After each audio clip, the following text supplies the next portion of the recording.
So here in Alberta, old Dead-Eyes Danielle is up to her cunning tricks again, ramping up her ongoing war against teachers and democracy, really, by stripping away every labor union's constitutionally protected right to strike. But there is good news if you're someone who cares about the economy. Dead-Eyes hopped a plane to the Middle East on a trade mission where she's planning to learn from Saudi Arabia's Vision 2030 master plan. It is really interesting. In 2016, the Crown Prince launched Vision 2030 as a sweeping plan to reduce Saudi Arabia's dependence on oil. Their goal is to turn the kingdom into a global hub for tourism, tech, logistics, and renewable energy, all while using oil profits to fund that transformation.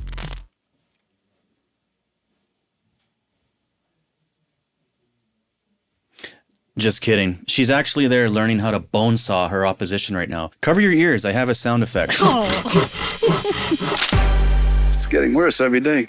Alberta just saw the largest teacher strike in its history after 89% of educators rejected the UCP's ongoing efforts to squeeze our education system. Their offer was not keeping up with inflation for teachers' salaries, and they're doing nothing to actually try to fix our overcrowded classrooms and helping with more and more students with very complex learning needs. And instead of returning to the bargaining table, Premier Dead-Eyes Danielle Smith, she decided to invoke the notwithstanding clause, which is unconstitutional in our Charter of Freedom and Rights, forcing teachers back to work and imposing a contract and fines if they don't. See, this really pisses me off because the whole point of a union is to be able to strike. If you're not being treated fairly, you strike. It gives you bargaining power, and then, there's a negotiation, and hopefully you get what you need. Yeah. The government can now just take away all your bargaining power by passing a bill. It's insane to me. Yeah. That'd be like paying into an insurance policy your entire life, and then you finally need to file a claim, and they don't pay it. Could you imagine? It's insane. Well, now the breaking news we've all been waiting for, the Alberta Federation of Labour could see all of the unions across. Can you imagine? Shut the whole province down. I'm so excited. It could be up to 350,000 workers from across the province, all striking in solidarity. Congratulations, Dead-Eyes. You did this. There's a part of me that wants to see this happen because I love chaos. I want to see Danielle held responsible for bringing a whole province to a complete standstill. I honestly don't know what she's thinking. Like, how does she think people are not going to be standing up and fighting this and voting them out of power? I love this quote in the article that just came out about this. So the Alberta Federation of Labour president, Gil McGowan, said this: "We are committing to work with any and all of our fellow Albertans who agree with us that our rights, our democracy, and our Canadian way of life will not be safe until we make Danielle Smith a radio host again." Beautiful. Except I don't even think she deserves that. Yeah. So I'm beginning to wonder whether or not there is the political will or even the will of the general public. I'm wondering in some ways whether or not people even believe the IPCC predictions. That platform got her into the premier position. She can move down to Mar-a-Lago and serve drinks. She can pick up her podcasting down there with the rest of the alt-right. She'd be considered hideous by Mar-a-Lago standards. True. She'd have some work to do to get caught up. So yeah, Gil's basically saying if we're going to do this, we're going to do it big, adding that they need the support of union and non-union workers to go head to head with the province. If you want to check this out and get involved, go to the Alberta Labour Federation's website, and on there's a place where you can sign up for the newsletter as well as getting involved and getting on their action list. We did that video. It was kind of a comedic take on Danielle Smith's dystopian future Alberta. Yeah. We had no idea that 2 weeks later she was going to cause something like this to happen. And in the comments of that video, we had people mocking us saying, because we had a line in there where we said, "Next stop, fascism." People were like, "Fascism?" Yeah. Like, you know what fascism is. And it's like, look, this is what fascism looks like. Yeah, you're stripping away people's rights. We may not be there yet. And this is the thing a lot of people don't understand. Fascism doesn't happen instantly. This is a slippery slope. Absolutely. This is not a precedent that you want to set where suddenly unions can't strike anymore. It's not the kind of world we want to live in. Yeah. And just to give you some insight into how people are feeling, it says in this article that Alberta's largest private sector union, the United Food and Commercial Workers, Local 401, they conducted a survey on Tuesday, and of its 30,000 members, 90% of them are in support of what the teachers are doing, and 78% are saying that they would support a general strike. So watch out, Danielle. I don't think you're realizing the momentum that you are creating of people willing to rise against you finally in this frickin' province. This government wants to take that power, our fundamental power, the power of collective action. They want to take that power away from us. And we're here today to say they are not going to get away with that. And we are going to find ways to take our power back. Who are the 22% against a general strike? Probably people just afraid of not being paid. I mean, most of us are living paycheck to paycheck and things are getting even tighter. True. But you know what? Burn the whole thing to the ground. Let's start over. Let's do it, guys. What's really fascinating for me is seeing all this momentum building of all these people that are now rising up against Danielle and the UCP government. When you live in Alberta, you get very jaded by just how vocal this, what it feels like is majority that is so supportive of Deadeyes and all of her like regressive platforms that she's trying to push in this province. What's crazy is that when we decided to do our first anti-Danielle video with this podcast, we thought, holy shit, we're the only two people in Alberta that feel this way. We're going to get murdered. It's nice to know that, you know, we have friends. Yeah. And worse every day, we're on TikTok now. And I have been just delighted because I had no idea there are so many content creators in Alberta that are speaking up against this government. And it's just really, it just fills me with joy and hope that I didn't know was ever possible. Common sense is actually more prevalent than we realized. Yeah. And having just decency and empathy and realizing that a future in Alberta needs to revolve around more than just shipping our oil to the States.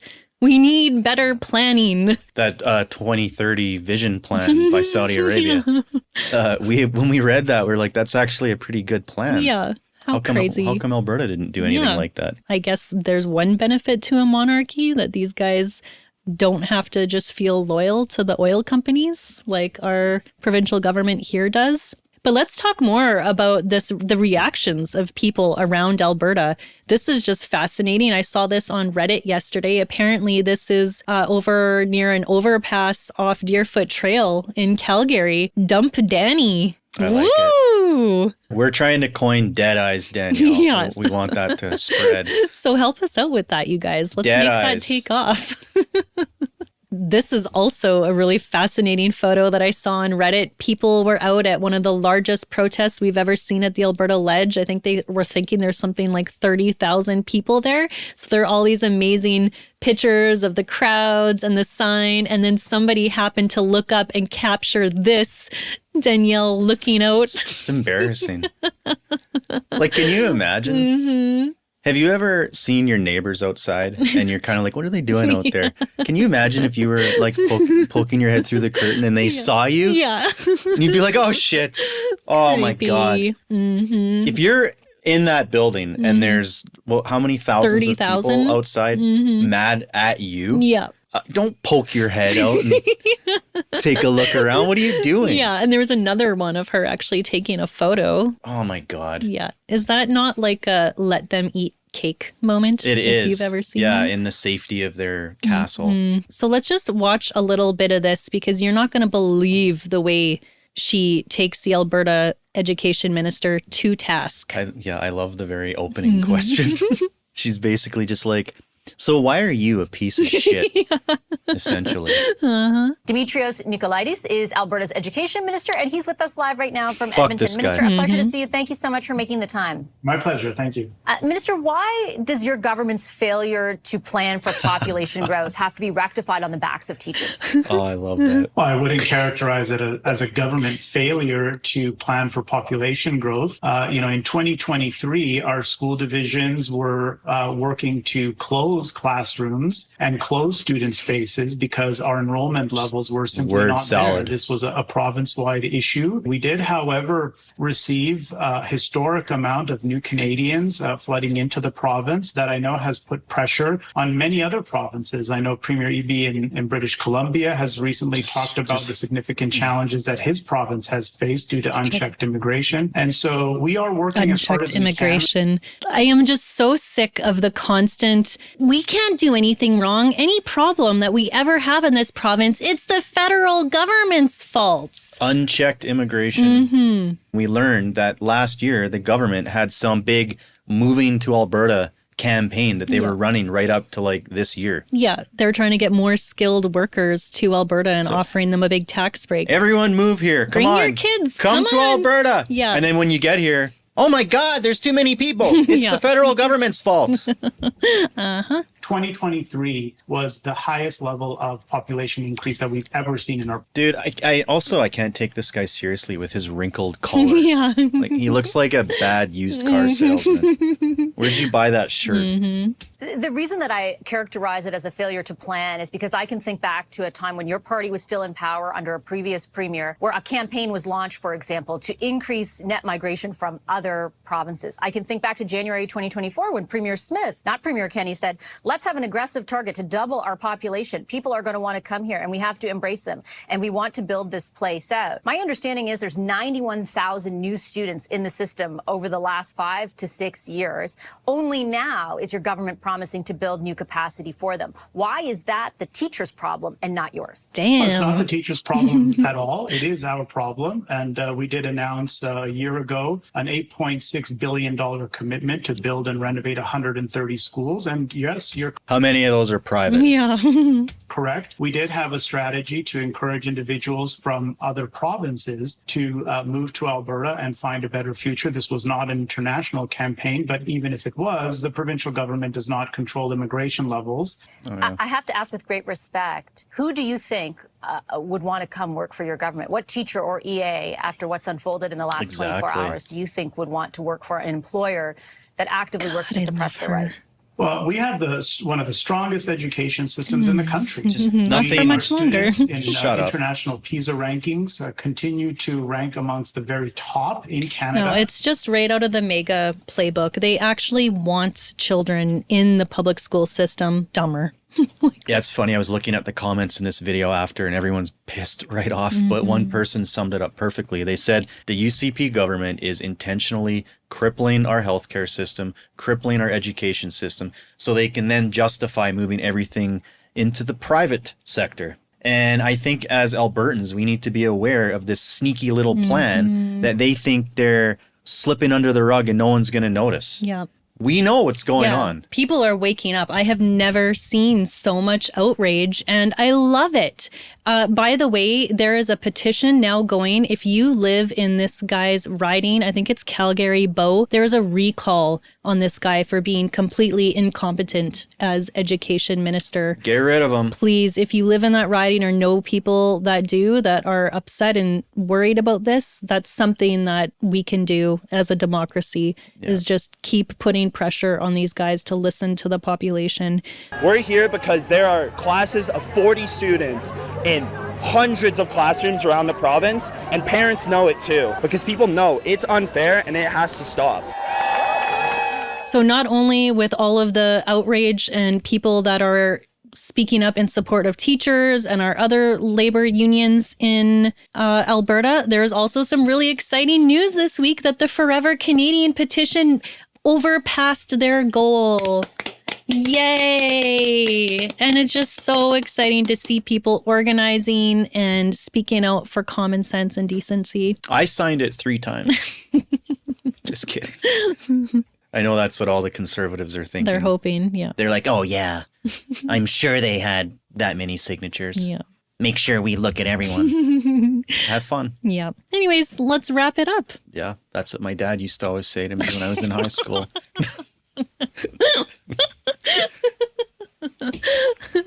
Anyways, guys, once again, thank you so much. If you like this video, leave us a comment. Let us know what you think. Subscribe.